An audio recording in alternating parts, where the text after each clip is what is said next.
Okay guys, we want to proceed to do the removal of the front seats, and I'm gonna demonstrate how it's done. Basically, the first thing to do, and I always recommend this, guys, deflate the lumbar support so you don't have welcome, and we have the cut of the day. Let's take a look. You don't have the bubble on the lean back, so always deflate your lumbar support if it's equipped with electronic lumbar support, just like this one. The next thing, guys, put the lean back in an angle so you can remove the headrest. So we have our headrest now. The lean back is in a position that we can remove this, and we want to use one hand operation. Fantastic, successful. So you have to squeeze this pin right here, and there is another section over here. This one is kind of inside. Let me show you.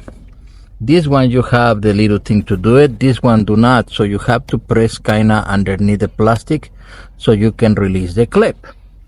And that's how the headrest comes off.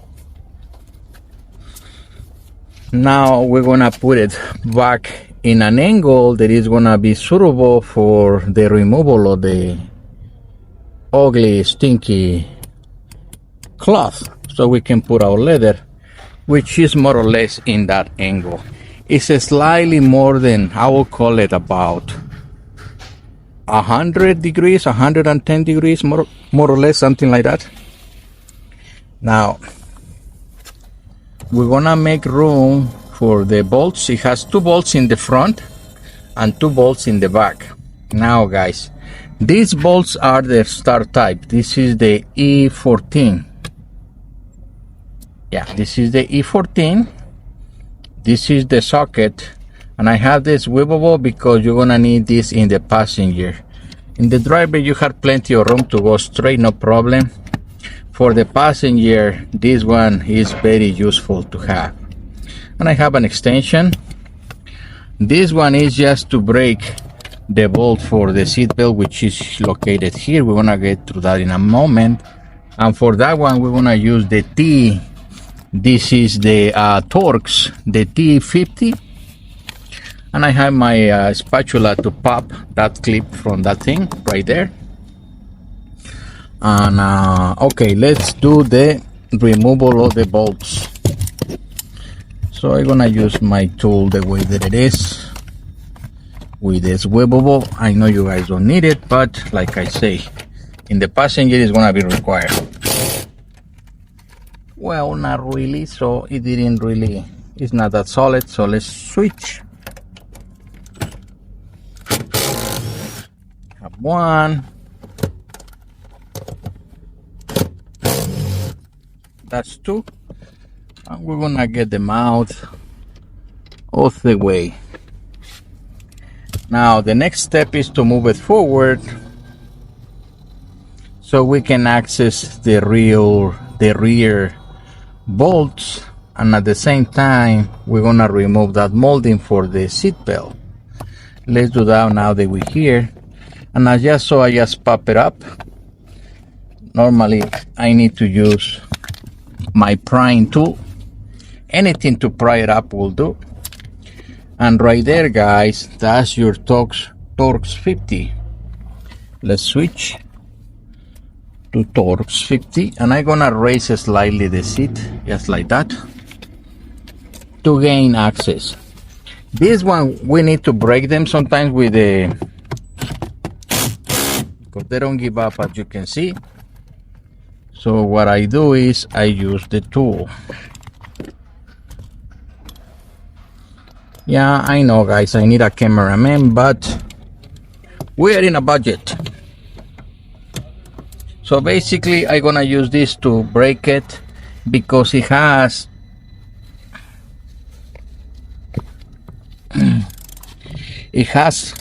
Loctite, blue Loctite, to prevent the bolt from coming out from factory. Now that it's break, I can use the impact driver and get it off. Now One thing that I always recommending, guys, is don't just release this thing. You have to make a little bit like a knot. Don't let it go, the seat belt, when you have it like this. You have to make a knot. I'll show you in a minute.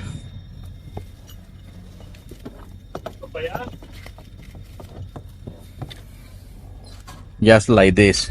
Why we do this?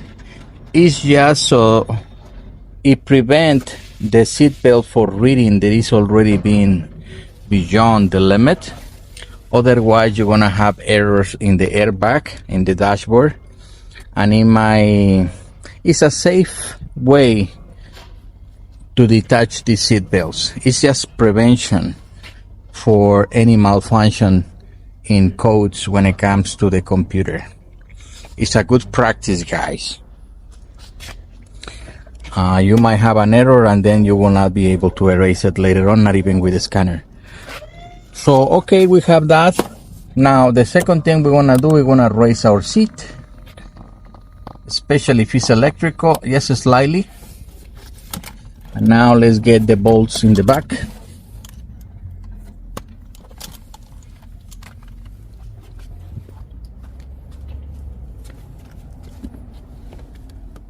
And we have two, they're all exposed. One and two.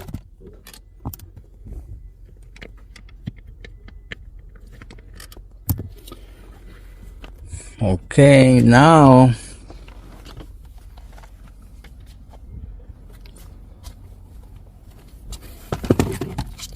we don't want this track to be stick out like that or in the front. We want that track to be at least even with the seat. I'm gonna put this one more up.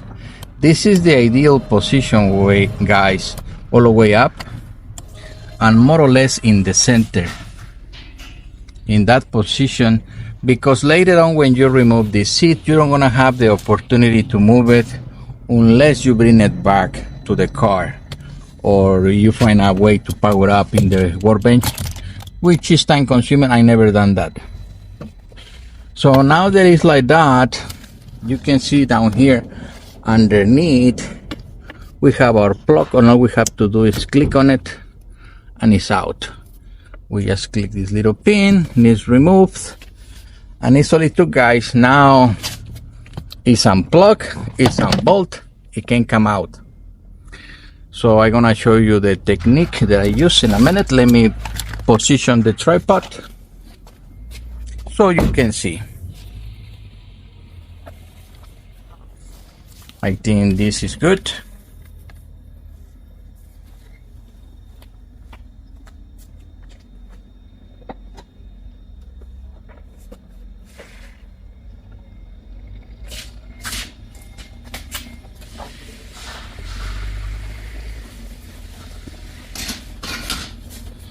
So that's one way to do it, guys. There is many other ways to do it. So that's the way that I did for this particular car. And I'm gonna continue in the next video so you can see the removal of the rear. Guys, if you have questions, please put it in the comments. And I'll continue in the next video.